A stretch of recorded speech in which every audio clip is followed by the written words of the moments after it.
satisfacer al cliente. El hombre, dándole y creando hijos y siendo buena ama de casa, ¿sí? Que esa es la virtud a la que puede aspirar una mujer, el modo de realización de una mujer. Y esto lleva para otro, insisto, otras derivas interesantes, ¿no?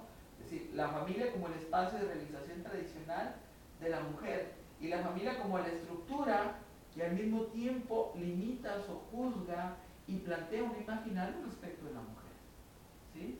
¿Sí? Esta estructura política de la familia que también ahoga las posibilidades transformadoras de este principio que hemos estado explorando del cuidado de sí mismo, que se ha visto desde esta historia cultural y política como propiamente como una propiedad del hombre, ¿sí? No de la mujer. No significa, por supuesto, que no hayan existido mujeres que hayan hecho esta labor, ¿no?, sobre sí mismas, pero que sí el contexto delimitó en muchos ámbitos esta posibilidad transformadora, ¿no? Esta expresión de hacer un trabajo estético, un trabajo ético sobre sí mismo, o un arte de la existencia, como finalmente queremos llegar a plantear, ¿no? Por supuesto, el sexo tenía su cabida en esta oferta de trabajo, nada que ver con la etapa cristiana, donde el sexo está reservado a la reproducción, lo cual no es exactamente así, pues. Cito a Foucault: es necesario guardarse, esquematizar y remitir la doctrina cristiana de las relaciones conyugales a la finalidad procreadora con exclusión del placer. De hecho, la doctrina, dice Foucault, será compleja, sujeta a discusión y contemplará numerosas variantes. Pero lo que hay que recordar aquí es que la cuestión del placer de la relación conyugal, del lugar que deba dársele, de las precauciones que se deban tomar contra él, al igual que las concesiones que deban consentirse, teniendo en cuenta la debilidad del otro y su concupiscencia, esa era la palabra que se me pasaba, la concupiscencia, constituyen un foco activo de reflexión. Entonces, ¿qué nos deja este tratamiento, este abordaje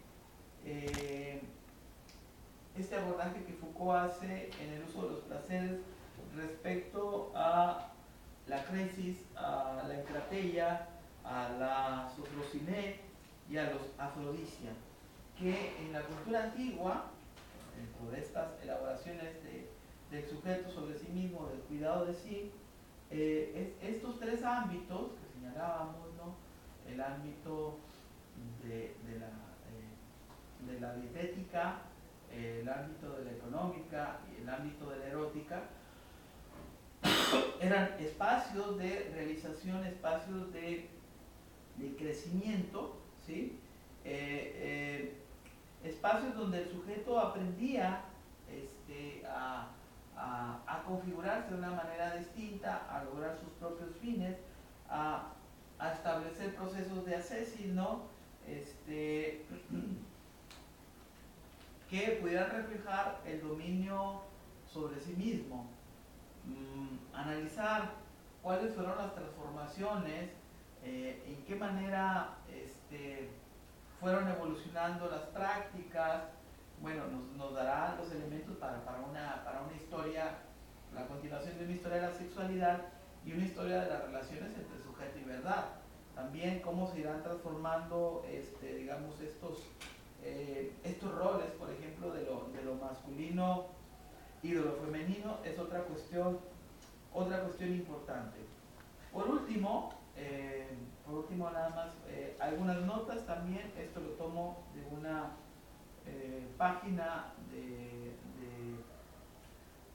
la internet que me encontré, que quiere llevar o que voy a utilizar en el sentido de hacia dónde finalmente se va configurando, y lo vamos a ver en estos tres últimos textos que ya empezamos a analizar, que se va configurando una propuesta. Es decir, tenemos ahí la reflexión sobre el mundo antiguo, tenemos las experiencias de la modernidad, tenemos los procesos de configuración del sujeto sobre sí mismo, tenemos las fuerzas que operan, los dispositivos que operan, analizamos los dispositivos del poder, los mecanismos de regulación, la creación de los dispositivos de vigilancia y demás, la cuestión de la vigilancia, del control, del castigo, de las instituciones carcelarias y demás. Analizamos en ese mismo sentido cómo estas instituciones que va creando la modernidad se constituyen como dispositivos de configuración de la subjetividad. Y entonces, ¿por dónde? Y a partir de qué elementos y de qué forma de problematización se puede configurar una especie de vías alternativas o vías de escape para una configuración distinta del sujeto, ¿no?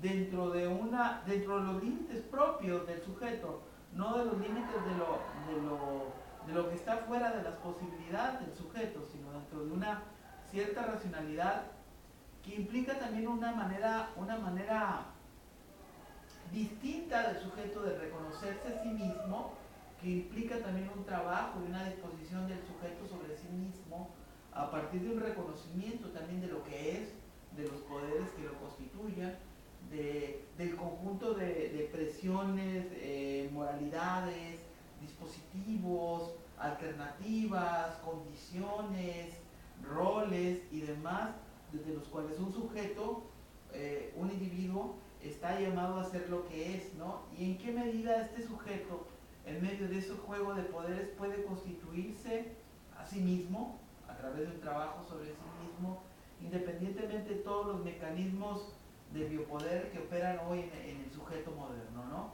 En una época, digamos, en que el siglo XX, en el marco de reflexión de la experiencia que Foucault le toca vivir, en una experiencia terrible, en la Segunda Guerra Mundial, donde se ve, digamos, donde hay fenómenos que llaman a la reflexión y que no nos permiten o no nos permitirían ver el futuro con tanto optimismo después de Auschwitz, lo digo en particular. ¿Cuál es el lugar o dónde queda o cuál es el lugar de la ética? ¿Y cómo se puede pensar la ética, ahora sí que la ética después de Auschwitz, ¿no? ¿Cómo se pueden pensar las posibilidades del sujeto en medio, insisto, de todo este proceso de configuración de mecanismos regulativos, de mecanismos de poder que operan sobre el sujeto? ¿Qué posibilidad efectiva hay de establecer este proyecto que Foucault elabora como una estética de la existencia? Esta posibilidad de configurarse como una obra de arte en sí mismo. ¿Hasta dónde va a ser ello posible? ¿Cuáles van a ser los elementos que van a entrar en juego justamente para esta posibilidad?